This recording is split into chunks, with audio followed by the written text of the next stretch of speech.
Muhammad, and to each and every one of you as we gather on these nights to continue our remembrance over the tragedy that befell upon the household of Rasulullah sallallahu alayhi wa alihi wa sallam. Allahumma salli ala Muhammad wa ali Muhammad. We pray to Allah Azza wa Jal that we each get an opportunity, inshaAllah, to go for the ziyarat of our Imam to Karbala, and that we receive his shafa'at in the hereafter, inshaAllah. For the past 2 nights we have discussed a theme of how to strengthen our connection to Allah subhanahu wa ta'ala. And we said in the first lecture that we'll try and cover 5 points, that if we can do all 5, it would be an amazing accomplishment. But if we can even try to apply 1 or 2 of these lessons into our lives, we will find a tremendous benefit and a stronger connection, inshaAllah, with Allah subhanahu wa ta'ala. We talked about improving our faith and connection to God from that perspective. We talked about understanding the purpose of our creation and why submission to that is so important. And then yesterday we talked about the importance of strengthening or improving our salah, the daily salah that we recite, how to improve it and strengthen our connection to God through that. Today we'll try to get through 2 more, inshaAllah, of simple things, though it is simple in speech, there's no doubt, but the application of it requires effort, because nothing good comes without effort. And Allah is that good that it's deserving and worthy of us to put that effort. The point that I want to talk about today, as far as the 4th, is the importance of having positive opinions about Allah subhanahu wa ta'ala. You know, oftentimes in life that, I don't know if we do it intentionally, but it's something that does take place, is that our opinion of Allah subhanahu wa ta'ala is on loose footing, you know. And when we talk about loose footing,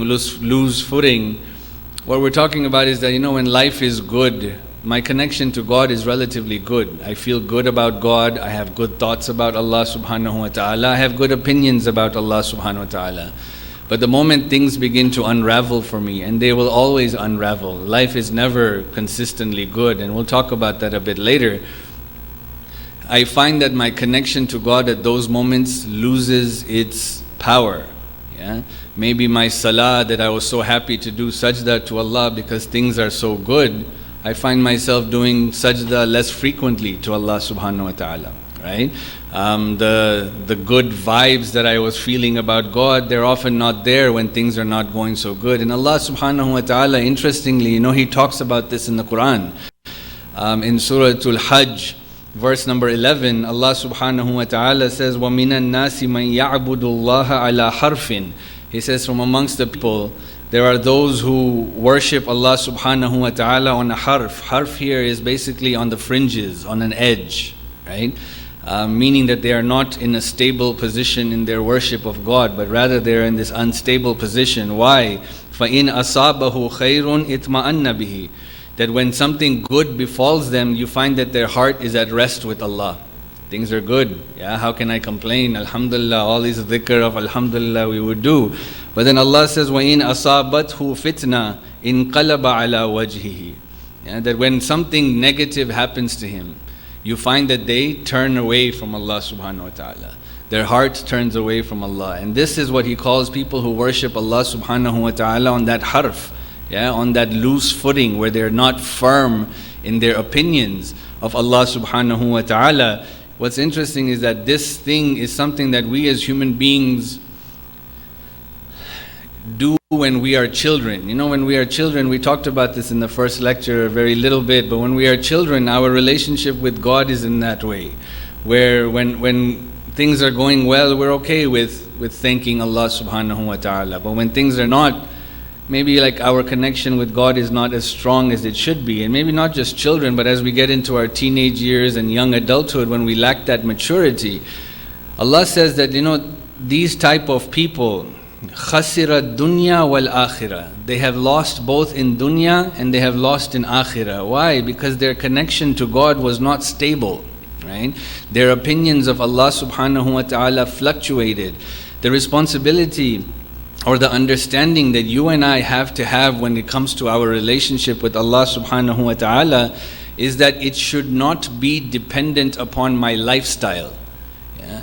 my connection to God, my opinions of God should not differ if my life is good or my life is difficult. Rather, my connection to Allah subhanahu wa ta'ala should always be consistent, right? And this is where we have to have that understanding that we have to have that faith in Allah subhanahu wa ta'ala to recognize and to believe that Allah is merciful, right? That Allah subhanahu wa ta'ala is compassionate, that Allah subhanahu wa ta'ala is forgiving, that Allah subhanahu wa ta'ala is just. These are not just when things are going well for us, but these qualities of Allah subhanahu wa ta'ala are unchanging. The expectation is that Allah subhanahu wa ta'ala is that our relationship with Allah subhanahu wa ta'ala should be from that perspective that these attributes of God that I know exist should be dominating my life, whether my life is good or bad. Yeah? The fact that I believe that Allah subhanahu wa ta'ala is just is important, right? That Allah is adil, that Allah subhanahu wa ta'ala would never do something to me that would harm my akhirah.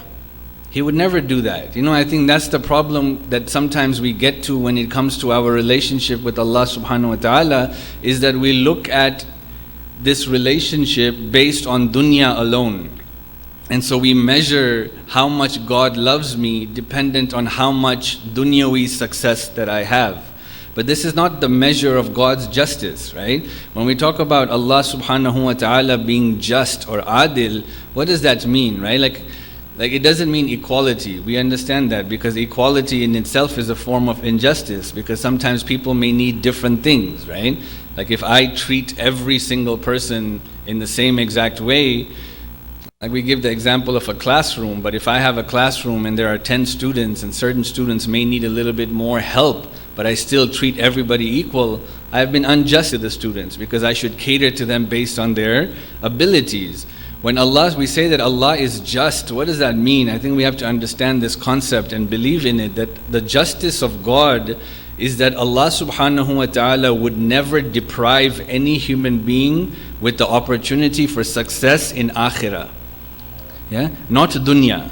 Yeah? Dunya, we may have different variations of our financial abilities, of our opportunities of success. These could be dependent on so many factors. It could be dependent on where I live, for example. It could be dependent on my nationality, for example. It could be dependent upon my gender, for example. It could be dependent upon my age at a particular time. All of these things are fluctuating, right? What Allah subhanahu wa ta'ala does is that He gives each individual exactly what they need to be successful in the hereafter. And so when we get that opportunity to do anything to develop our akhirah, we must take that opportunity, right? And run with it. And so the idea that we have to be really cognizant about when it comes to us having positive opinions about Allah subhanahu wa ta'ala is that I need to firmly believe that God has the best intentions for me, right? Not whether or not my life is good or bad. And I think this is a big point of differentiation that we have to understand. There's a really beautiful hadith from our sixth Imam As-Sadiq alayhi afdalu salatu wassalam, ma salli ala Muhammad wa ali Muhammad, where he says, Ya Fudail, innal mu'min law asbaha lahu ma bayna al-mashriqi wal-maghrib kana dhalika khayran lahu. That, O Fudail, that when a mu'min, I think here the criteria of iman is very important, right? Like we don't just look at this tradition and be like, God's talking about me. No, He's not talking about me. He's talking about a mu'min, yeah?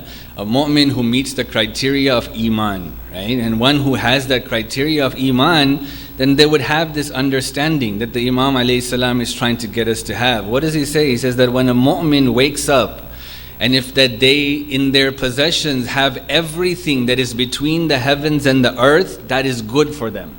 Yeah? Ma bain al-ardi was-samai, ma bain al-mashriqi wal-maghrib, between that which is in the east and the west, they have all of this wealth, all of this goodness, all of this thing. He says that is khair for the mu'min. Yeah? But then he says, وَلَوْ أَصْبَحَ مُقَطَّعًا أَعْضَاءَهُ كَانَ ذَلِكَ خَيْرًا لَهُ. But if he wakes up and he finds that his hands and his limbs have been cut off, that is khair for the mu'min, he says. Yeah? Understand what the Imam is saying. The Imam is saying, don't look at your bank balance to see how much I like you.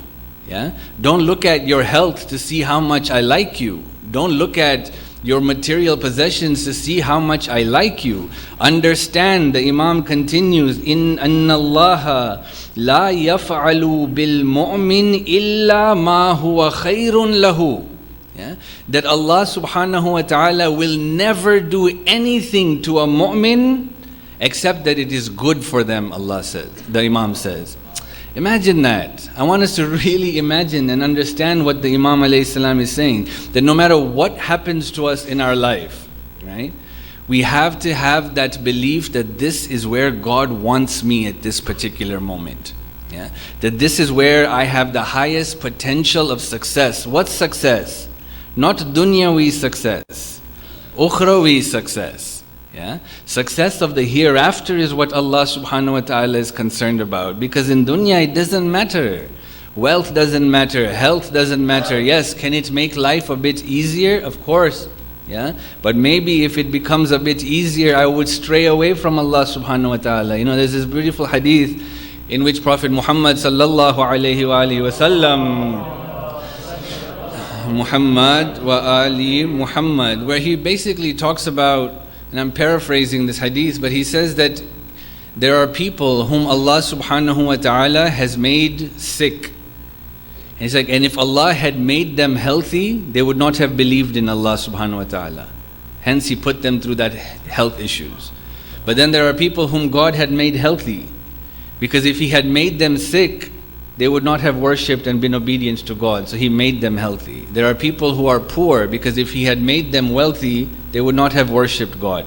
But there are people who are wealthy, because if He had made them poor, they would not have worshipped Allah subhanahu wa ta'ala. And so we find is that whatever situation that you and I are in, we have to have that ability to overlook the material or the worldly ramifications of that particular action and try to see and focus, how will this particular action or this particular state that I find myself in benefit me in akhirah. And if we have that idea, or if we have that ability to look past dunya and to look towards akhirah in no matter what happens to me, then what the result of that will be is that I will have more positive opinions of Allah subhanahu wa ta'ala. I will not look at God and be like, why me? I would never ask that particular question, right? But rather I would look at the opportunity that God presented and see that in that is my success in akhirah. And that's the focus that we want to get to. Sallu ala Muhammad wa ali Muhammad. Salli ala.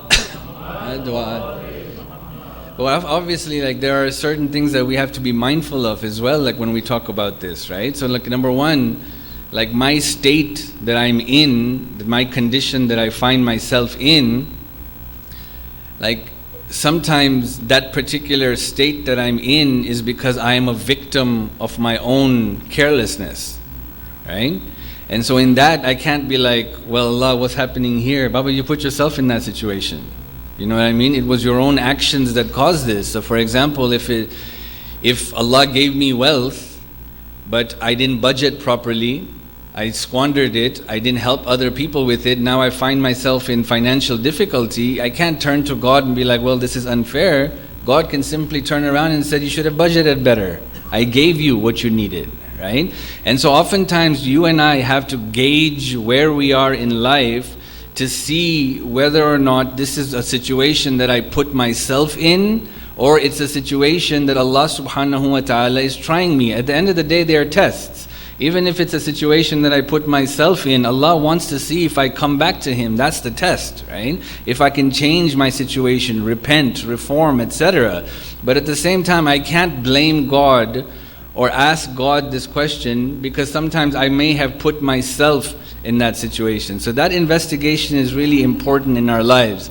Another point that I think is really important when it comes to this is that sometimes our expectations or understanding of Allah subhanahu wa ta'ala is not realistic, is unrealistic, right? My opinion of God is is unrealistic wrapped in positive opinion. Right? So like I'll say, look, I have good opinions of God, right? But when you investigate what's inside that wrapping, you'll find that it's unrealistic. Right? Like for example, like I sin, but then I'll be like, well, Allah knows, Allah is Ghafurur Rahim. Yeah, Allah will forgive me. Well, that's an unrealistic expectation of God, right? Like I can't go against the teachings of Allah subhanahu wa ta'ala and then expect Allah subhanahu wa ta'ala to all of a sudden be merciful upon me. It doesn't work that way, right? And so it's really important that my understanding and my connection with Allah subhanahu wa ta'ala is realistic, that I put in the efforts. And I get this all the time, like we all have heard this, and maybe we've said it too, is we're like, well, Allah knows my heart is good. Yeah? That's like one of the silliest things in the world to say that, right? Like I met this brother, like, inshallah he's not watching, but like he's a good guy, so like I would never do this to like random people, so you guys don't have to worry, right? Like, but like this guy, I had a good relationship with him, so he was a solid guy, but he didn't keep a beard, and so I asked him, I was like, Baba, why don't you keep a beard? And again, like I wouldn't ask this to anybody. This guy was real close to me, and he said, Sheikh, my heart has the biggest beard in the world, And wallah, like it was such a good answer. I was like, clapped for him. I was like, that's a great answer. That's the kind of answer that we think will be cute with God and give him that answer. Be like, but Allah, look, yeah, my heart was good. That's a fallacy. We have to understand how the heart works. You know what I mean? The heart, like there's a very lovely hadith, again from our sixth Imam, As-Sadiq alayhi salam. Allahumma salli ala Muhammad wa ali Muhammad. Where the Imam says that the heart is to the body like the Imam is to a congregation who it is wajib upon the congregation to follow the Imam. Yeah? That means it is wajib upon the body to follow the heart. Yeah? And he says, and so if the heart wants to look at something, it will instruct the eyes, and the eyes will open and it will look at something. If the eyes want to listen to something, the heart will. If the heart wants to listen to something, it will instruct the ears, and the ears will listen to that. Our actions externally are controlled by the state of our heart. Yeah, the heart can't be good and I do bad. It's not possible. It's just that my heart is not there yet. Doesn't mean my heart is bad.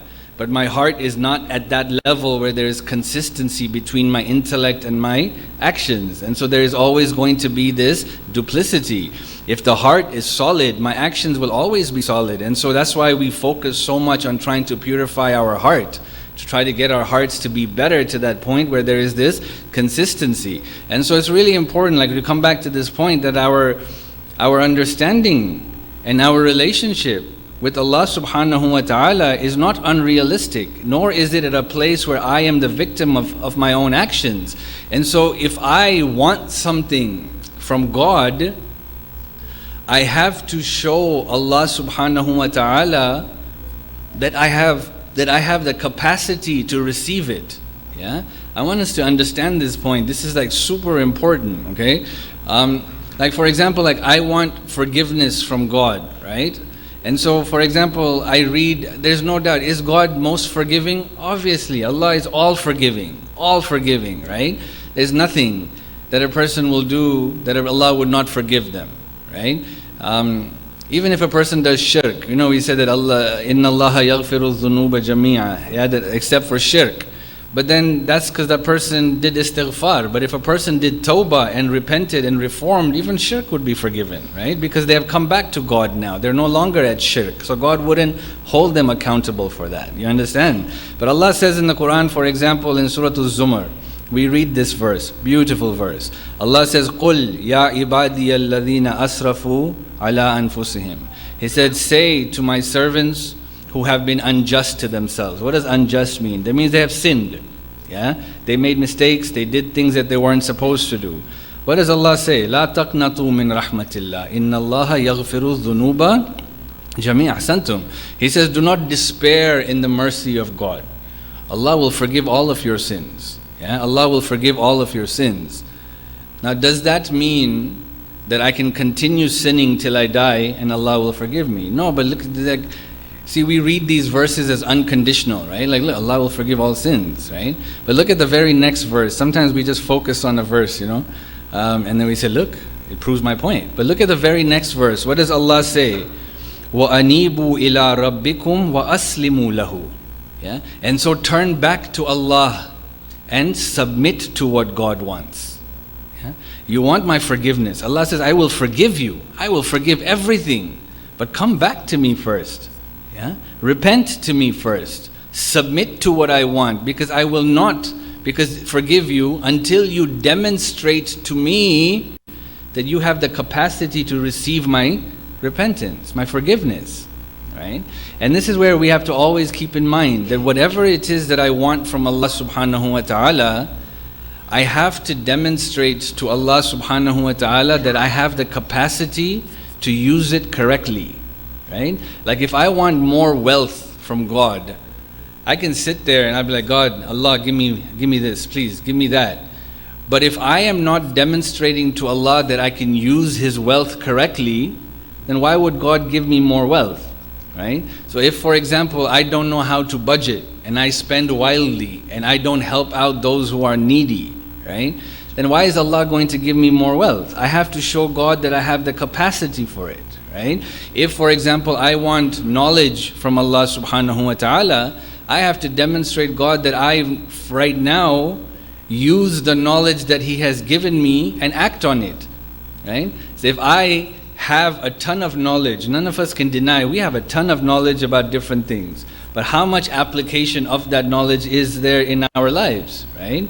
If I know something is haram and yet I still do it, there's a disconnect between that knowledge and application, right? But if I do what God wants, then God says, you are worthy to receive more from me, right? It is the capacity that we have to strive for and we have to demonstrate, and this is something that we all have to be very mindful of. There's no magic pill in Islam. I wish there was a magic pill, right? Where like Ya Allah, touch me so I can memorize the Quran. We think these wild thoughts. Allah be like, pick up a Quran, read some verses first. Yeah? Understand what I'm trying to say to you first. Try to pick up and be in the habit of reading the Quran. I don't do anything. I don't apply the Quran, but yet I want to be a hafiz of the Quran. Well, who am I fooling, right? I have to demonstrate, because the mercy of God, the grace of God, the giving of Allah subhanahu wa ta'ala is constant, right? But it depends on the capacity of our soul and how much we can fill it with, and that is created through capacity. And so these are things that we have to understand when it comes to having a positive opinion about Allah subhanahu wa ta'ala, that I can't put myself in a situation that is my fault and then expect to have God's positive grace upon me. I have to learn to be in that state where my actions are not blocking the grace of Allah subhanahu wa ta'ala. So that's number one as an idea. The second point is that we have to learn to reprogram what we consider to be good and what we consider to be bad. Yeah? Like oftentimes there is a societal understanding of what is good and a societal understanding of what is bad. Right? Society tells us this is the poverty level, this is how much health and well-being you should have, this is the kind of house you should have, this is the kind of car you should have. And so society sets all of these standards for us. But what if these things are going to affect my akhirah? You know what I mean? Like, would we willingly do something that would harm our dunya if we knew it would harm our dunya? None of us would, right? Like, say if you would eat something and somebody tells you there's a little bit of poison in there, none of us would be like, well, let's give it a shot. Right? No, none of us would do that. We'd be like, no, I'm not going to have it. Where Allah is saying, look, these things are haram, it's poison for your akhirah. Yeah? We have to have that trust in God. I may not understand it, right? I may not be there mentally, emotionally, smart, like with intelligence at that point to accept what, or to understand why. But the submission to what Allah subhanahu wa ta'ala has is fundamental. It's the first thing we need to strive for, right? And so we have to learn to redefine what we consider to be good and what we consider to be bad. Right? Allah says in the Quran, and we know this verse from Surah Al-Baqarah, verse number 216, where He says, وَعَسَى أَن تَكْرَهُ شَيْئًا وَهُوَ خَيْرٌ لَكُمْ. He says that it is possible, perhaps, you dislike a thing and it's actually good for you, Allah says. Right? وَعَسَى أَن تُحِبُّ شَيْئًا وَهُوَ أَحْسَنْتُمْ شَرٌ لَكُمْ. And maybe like you love something and it's bad for you. Right? How do I know whether something, this bad and good is, again, like we come back to this point of having good opinions of God, but this bad and good is not based on material, dunyawi things, right? Because that's not our focus, right? This bad and good is our akhirah. We have to keep that in mind, right? It's a hard thing to do. I'm not going to say sit up here and say it's easy, right? But if you gave anybody a choice, like let's say we had the vision, and you gave anybody a choice, and you told them 60 years of poverty for eternity of goodness, yeah? Who would not accept that? You know what I mean? Who would not accept that? If we had that knowledge, right? 60 years of hardships, eternity of grace. Who would not accept that, right?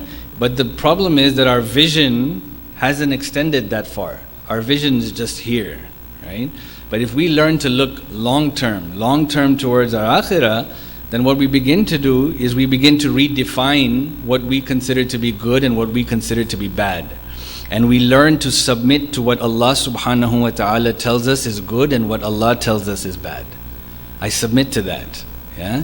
And that is where Allah wants us to get to. You know, Allah says in the Quran in Surah Al-Qasas, verse number 60, He says, وَمَا أُوتِيتُم مِّن شَيْءٍ فَمَتَاعُ الْحَيَاةِ الدُّنْيَا وَزِينَتُهَا.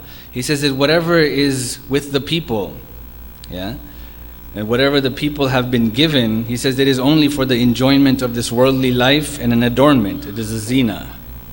Doesn't mean it's bad, but it says it is a worldly enjoyment. But then it says, وَمَا عِنْدَ اللَّهِ خَيْرٌ وَأَبْقَى. Yeah? But whatever is with Allah is better and it will last forever, Allah says. Yeah? It is the ability of human beings to redefine what they consider to be good and what they consider to be bad is where the positive opinions of Allah subhanahu wa ta'ala really begin to take form. Yeah? That if I truly believe that whatever God tells me is good for my akhirah, and whatever He tells me to avoid is because that thing is bad for my akhirah, then it doesn't matter what I go through in this life, my trust is in Allah subhanahu wa ta'ala that I will have a long and fruitful akhirah. Sallu ala Muhammad wa ali Muhammad. Salli ala Muhammad wa ali Muhammad.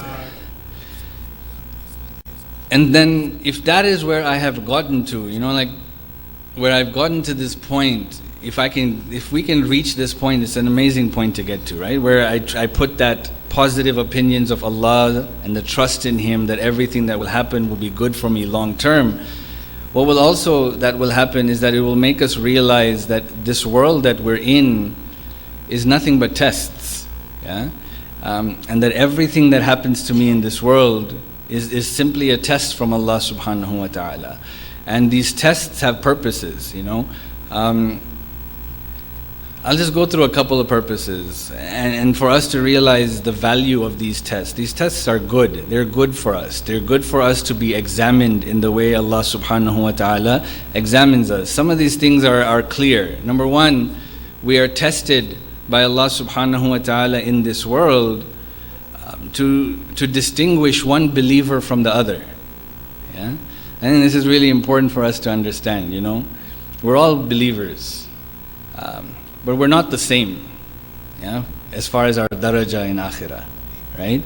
Like Imam Khomeini in his book 40 Hadith, you know, he talks about this. When I heard this point, it was just simply like a mind-blowing point, you know, where he says that if you think about it, he says, I pray a 2 rakat salah and Imam Ali prayed a 2 rakat salah. Yeah? He says, I did ruku and Imam Ali did ruku. He says, I did sajda, Imam Ali did sajda. He's like, are we saying my salah and Ali's salah was the same? Yeah? He said, who would ever think that? Right? No one would ever think that. Right? Likewise, like when you and I, we both come to mosque, we all come to mosque. Is the thawab the same? No, it's not the same. Right? We all are generous. Is the thawab the same? It's not the same. We all pray. Is the thawab the same? It's not the same. Where is the distinguishing factor? The distinguishing factor is clearly not in the external act that we are doing, but it's in the heart and the intention of why we are doing that particular action. Yeah? It's that connection. So when I pray a 2 rakat salah and our first Imam prayed a 2 rakat salah, man, his reason for praying and understanding was far superior to my reason for praying and understanding, right? And this is where we have to understand that believers are going to be ranked differently by Allah subhanahu wa ta'ala. Amir al-Mu'mineen Ali ibn Abi Talib alayhi salam, ma salli ala wa. He says in this tradition, he says, لَتُبَلْبَلُنَّ بَلْبَلَةً وَلَتُغْرِبَلُنَّ غَرْبَلَةً. He says that you will be put into intense perplexity, yeah, and you will be finely filtered. What's he talking about? He said you will be tested by Allah. Tested and tested and tested until you are filtered, until you turn and you are turned upside down. He says then certain people will surpass others and others will fall behind, while those who are already ahead will fall back. He's talking about believers here, that we're going to be tested in such a manner that real iman will shine at that particular point. And so all this service that I do, where all of these du'as, Ya laytana kunna ma'akum, man, is good. We should always make this du'a, always ask Allah that I wish we were there with Aba Abdullah. But man, it has to be real. You know what I'm saying? Like it has to be real. Like it can't just be lip service. And how do I know if it's lip service or not? It's going to come out through tests.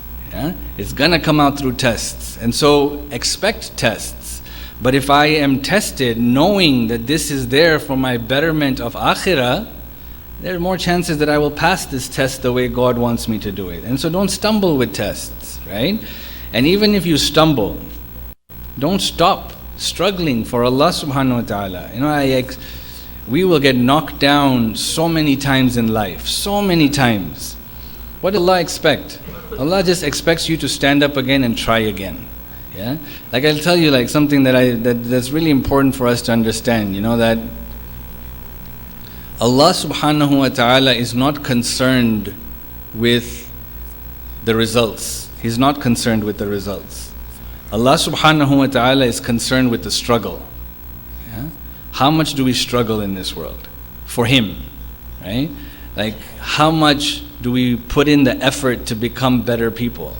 That's what God's looking for, right? وَإِنَّ سَعْيَكُمْ سَوْفَ يُرَى, Allah says, your effort you will see. Yeah? It's your effort that is mashkur, Allah says. Yeah? It is your effort that is appreciated, not the results. It could happen that I want to be a mu'min, but every day, my God, I'm getting knocked out from this track. Not at my own doing. It's not because I'm sinning. But life is just hard, right? I have to go to work. I have to put my kids through school. I have to do all of these things. I don't have time for Salatul Layl. Yeah? But I want to. And the days that I do have time for Salatul Layl, I get up and I try my best to pray. Allah looks at the effort. Man, this guy's trying. This girl's trying. Right? And it's the trying that we get rewarded for, not the result, because I may never get there. But if I struggle for Allah, I get there. So number one, we are tested by Allah subhanahu wa ta'ala to see who the true believers are. Yeah? And this is where we have to appreciate these tests. Obviously, another reason why we are tested is to prove our results for ourselves. Like Allah knows what our results are. But imagine if we go to God and He says, you, Jafar, Jahannam, na'udhu billah, right? And I'll be like, why? He's like, because I felt like it. None of us would accept it, right? But He says, look, you failed this test, you failed this test, you failed this test, you failed this test, you failed this test. Now what argument do I have with Allah subhanahu wa ta'ala? Right? And so the tests that we are put through are to show us the results for ourselves, right? Same thing we would do in a classroom. When I teach madrasa, by the 10th week out of 26 weeks, I know which of my kids will fail.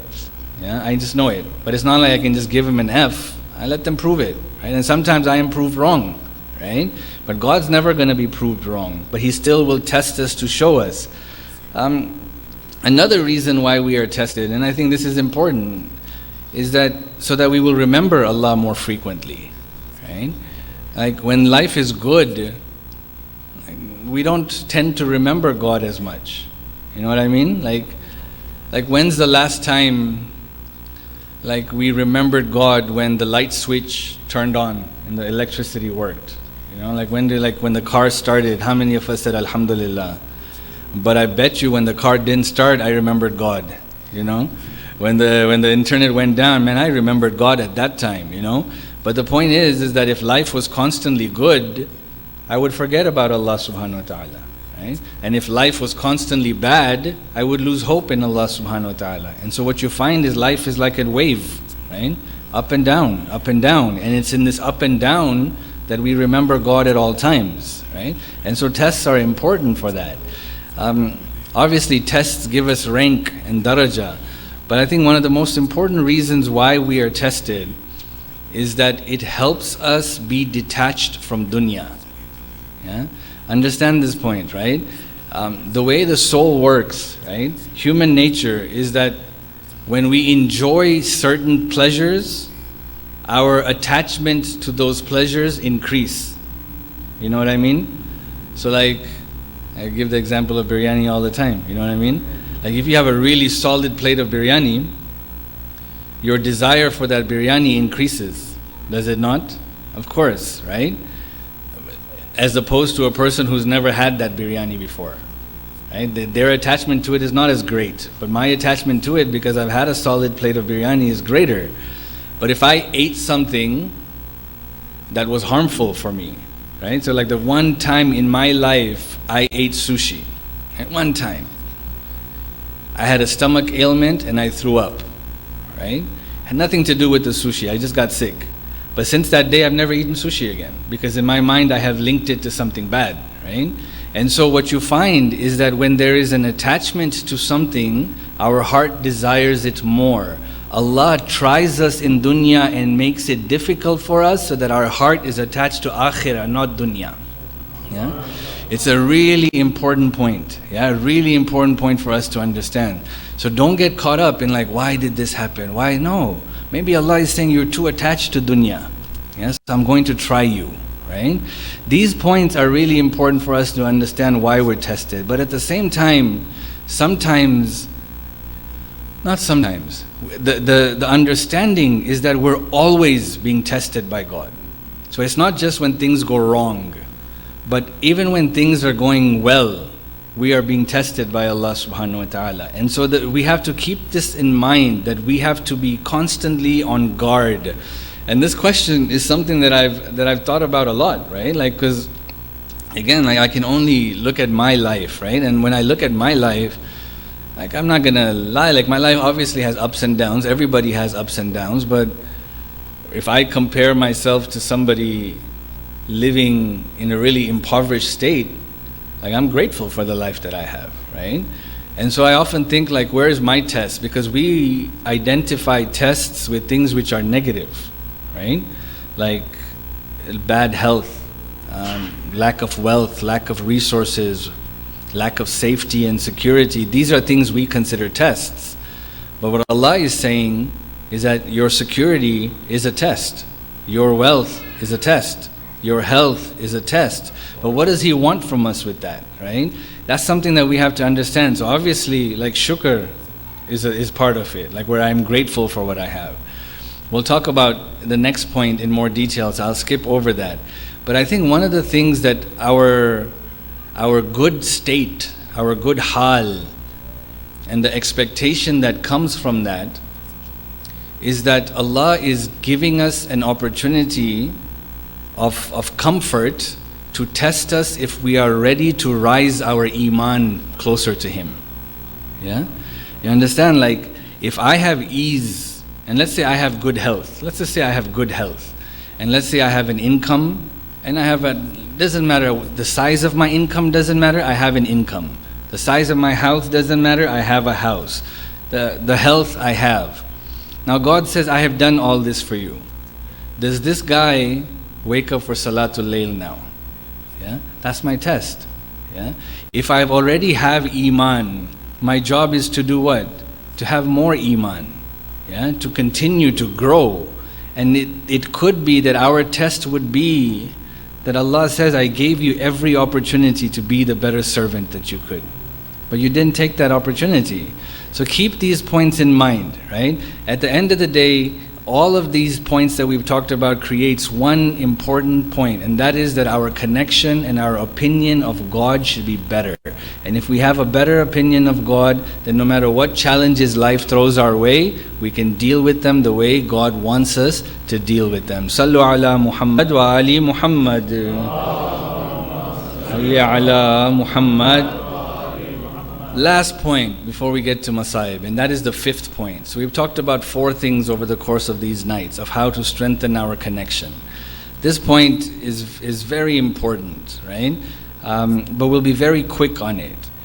That a way to strengthen my connection to Allah subhanahu wa ta'ala is by sacrificing my own comfort for the comfort of other people. Yeah? I want us to understand, like, in the sphere of existence, like, the expectation is that we as believers look after the welfare of other human beings, and that we trust that Allah will look after our welfare. Yeah? And the gauge, or the gauge of a mu'min, yeah. The worth of a mu'min is not in how much that mu'min prays and fasts and does all of these things. But the real worth of a mu'min is, does the mu'min care about others more than he cares about himself? Yeah? Are they willing to put themselves in discomfort for the comfort of other people? And this is where we see remarkable people, right? And I'll end, like, this point deserves a series, I'll be quite honest, yeah? But I wanted to just mention this hadith. This is my favorite hadith. And it's beautiful. Amir al-Mu'mineen Ali ibn Abi Talib alayhi salam. Allahumma salli ala Muhammad wa ali Muhammad. Ra'a yawman jama'atan. He says one day he saw a group of people. Faqala man antum. He says, who are you? Right? And they said, nahnu qawmun mutawakkilun. We are people, we are a community who does tawakkul of God. We put our trust in Allah. And so I'll read the rest in English for the sake of time. But he says that what made you put your trust in God? What made you this mutawakkilun? Because to have tawakkul in Allah is a high station. It's not a small station. So he says that when Allah gives us something, we are grateful. And when Allah deprives us of something, or when we don't get something, we are patient. Yeah?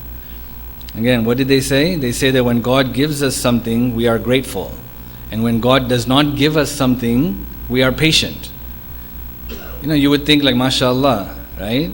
But you know what the Imam says? The Imam says, this is what dogs in my city do. Yeah? Now obviously, the Imam could look at their heart and know they could handle it. Like if I say that to somebody, they might cry. You know what I mean? Or if the Imam said that to me, I might cry. But the Imam knew that they could handle it, right? And the Imam says, that's what dogs in my city do. Yani if you give them food, they are happy. You don't give them food, they're going to be patient. What else is a dog going to do, right? And so the people had that mindset. And this is what was beautiful. They said that, Ya Amir al-Mu'mineen, you tell us what we should do. Yeah? And he said that do what we, the Ahlul Bayt, do. Yeah? And they said, what do you do, the Ahlul Bayt? He says that when God deprives us of something, when He does not give us something, we do shukr of Allah subhanahu wa ta'ala. Yeah? Because maybe in that thing was going to be my problem. Yeah? And so when Allah didn't give us something, we do shukr. He says, and when Allah does give us something, we share it with other people. Yeah? This is the teaching of the Ahlul Bayt. Yeah? That Ya Ali. They never look to see how can this increase my bank account? How can this increase for me? But they look to see that how can I make the life of people better? And if we can have that mentality, my brothers and sisters, you will find that the result of that is that Allah will be pleased with me. Yeah? My life may be difficult, yeah? But Allah is pleased with me. And when Allah is pleased with me, it doesn't matter what happens to me, because I will have Allah subhanahu wa ta'ala. Over the course of these nights, we've talked about 5 things. I hope and I pray, and again I'm advising myself before I'm advising you, that this was not just an exercise for each four of us, where I spoke and you listened, but rather we take these things and try to apply some of them in our lives so that we can become better servants of Allah subhanahu wa ta'ala. Sallu ala Muhammad wa ali Muhammad. Allah Muhammad. We will end with a few words of Musa'ib. One of the hardest moments on the day of Ashura was the farewells and the goodbyes that all of the shuhada had to do. And this is something I would find, and I imagine that the sisters and the mothers would remember every single day, that the last time I saw Aliyun al-Akbar, that the last time I saw Qasim. I wonder if Zainab remembered how when Aliyun al-Akbar came to bid farewell to Imam al-Hussein, at that time Imam al-Hussein raised his hands towards the sky and says, Ya Allah, you bear witness that what is happening to me. You bear witness the difficulty of this particular situation, for this pains the heart of Aba Abdullah alayhi salam. I wonder if Zainab remembers that when Aliyun al-Akbar comes back after fighting, and he says to his father, Ya abata al-atashu qad qatalani, that, oh my father, this thirst is killing me. My brothers and sisters, imagine the grief of Imam al-Hussein.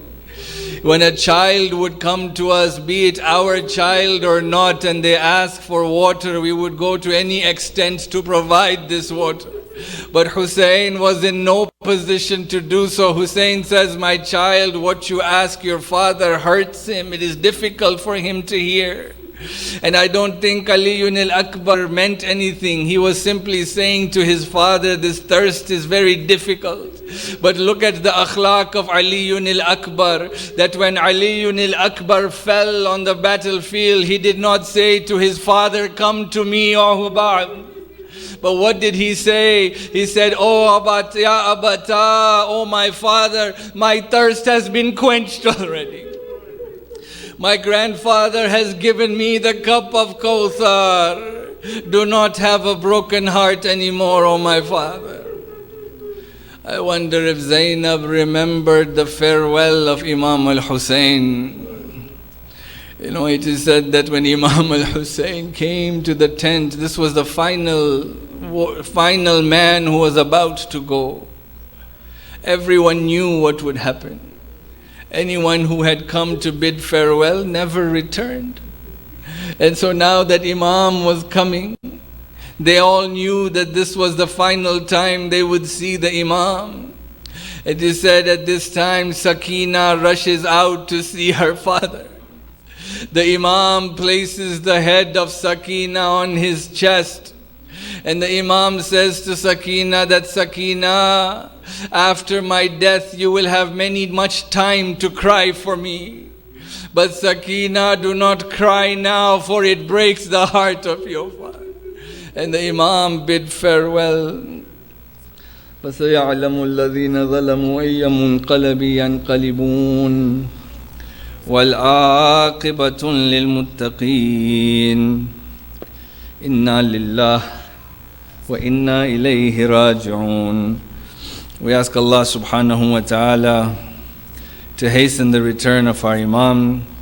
We ask Him to forgive the sins of our parents and loved ones, that for those who are going through difficulty, that He end their difficulty.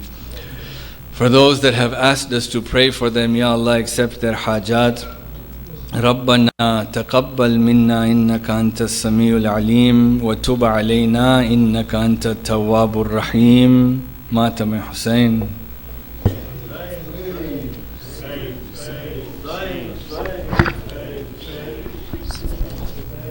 Hussein, Hussein, Hussein, Hussein,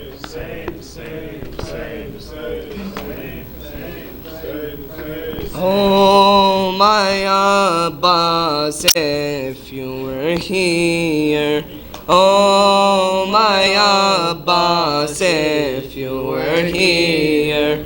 Oh my Abbas, if you were here. Oh my Abbas, if you were here. How could Zainab's eyes ever see tears? Oh my Abbas, if you were here. Oh my Abbas, if you were here. When the arrow struck Ali Akbar, Hussein was searching to see where you were. Calling your name, come help me, brother. All he would yearn for was you to appear. Oh my Abbas, if you were here. Oh my Abbas, if you were here. When the heads on spears were risen, someone noticed one head was missing. Find Ali Asghar, where is he hidden? They pulled his body out with a spear. Oh my Abbas, if you were here. Oh my Abbas, if you were here. I had witnessed my brother's demise. I saw him slaughtered in front of my eyes. Oh Abbas, come help, I would cry. Why did you go when I needed you near? Oh my Abbas, if you were here. Oh my Abbas, if you were here. Sakina waited for you to return. Earrings snatched at her clothes were burned. With every whip for you she would yearn. Her delicate face and strike so severe. Oh my Abbas, if you were here. Oh my Abbas, if you were here. After you our tents were invaded, your sisters in Sham were paraded. We were called names and degraded. People threw stones at us and cheered. Oh my Abbas, if you were here. Oh my Abbas, if you were here. Asim and Naki, when Zainab spoke, falsehood was silenced and tyranny broke. The consciousness of mankind awoke. Her words made arrogance hide in fear. Oh my Abbas, if you were here. Oh my Abbas, if you were here. How could Zainab's eyes ever see tears? Oh my Abbas, if you were here. Oh my Abbas, if you were here. Oh my Abbas, if you were here. Oh my Abbas, if you were here.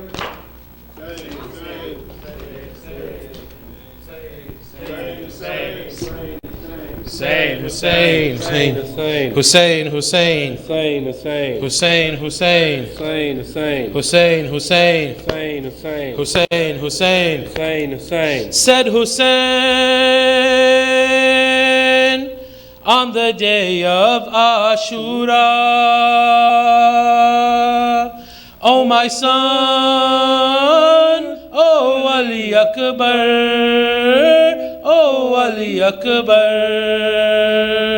Said Hussein on the day of Ashura, oh my son, oh Ali Akbar, oh Ali Akbar. Said Hussein on the day of Ashura, oh my son, oh Ali Akbar, oh Ali Akbar.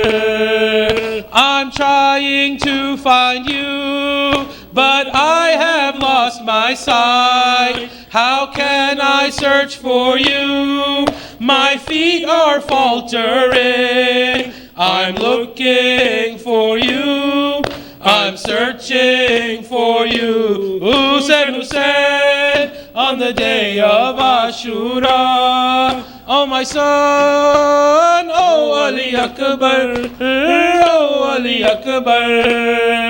Oh, where are you, my son? Oh, light of my eyes. I heard that you were hurt. I cannot help but cry. I'm looking for you.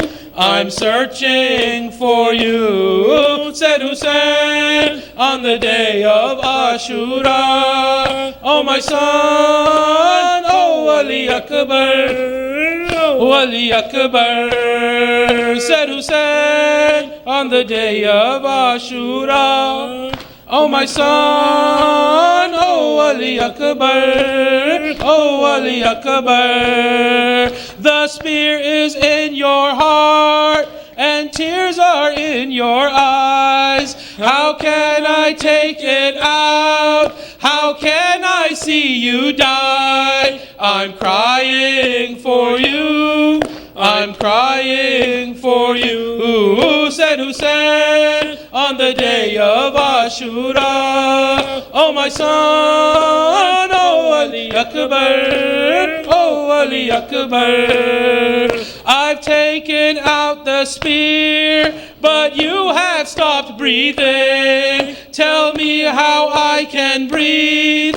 My heart has stopped beating. I'm dying for you.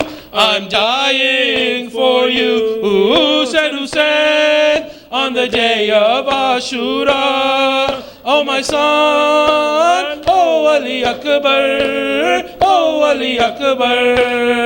Said Hussein on the day of Ashura, oh my son, oh Ali Akbar, oh Ali Akbar. Ya Hussein, Ya Hussein, Ya Hussein, Ya Hussein, Ya Hussein, Ya Hussein, Ya Hussein, Ya Hussein, Hussein, Hussein, Hussein, Hussein, Hussein, Hussein. Allahumma salli ala Muhammad wa ali Muhammad. Allahumma salli ala Muhammad wa ali Muhammad. Bismillahir Rahmanir Rahim.